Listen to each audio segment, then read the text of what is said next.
ঠাকুরগাঁওয়ের পীরগঞ্জে পূর্ব শত্রুতার জের ধরে আব্দুস সালাম নামে এক ব্যক্তির বাড়িতে হামলা চালিয়ে ভাঙচুর করার অভিযোগ উঠেছে প্রভাবশালীদের বিরুদ্ধে। এতে নির্মাণকৃত দোকানঘর ও বসত বাড়ির দেয়াল ভেঙে জিনিসপত্র লুটপাট করার অভিযোগও রয়েছে প্রতিপক্ষের বিরুদ্ধে। শুক্রবার সকালে ভোমরাদহ ইউনিয়নের মিলন বাজার নামক স্থানে এই ঘটনাটি ঘটেছে। এ বিষয়ে শনিবার মনিরুজ্জামান রুয়েল ও তার ভাই মোশাররফ হোসেন জুয়েল, মোকাররম হোসেন রতন সহ 7 জনের নাম উল্লেখ করেন ও 50 জনের নাম অজ্ঞাত করে পীরগঞ্জ থানায় এজাহার দায়ের করেছে ক্ষতিগ্রস্ত বাড়ির মালিক আব্দুস সালাম।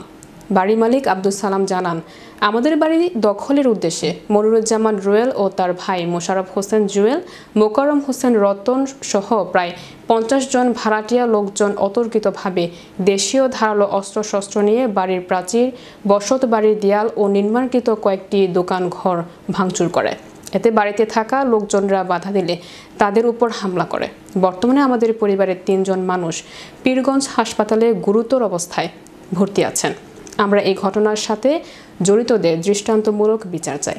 এই বিষয়ে অভিযুক্ত মোশাররফ হোসেন জুয়েল মুঠোফোনে জানান, আমাদের জমি আমরা দখলে নিতে গিয়েছিলাম, বরং তারাই আমাদের উপর হামলা করে।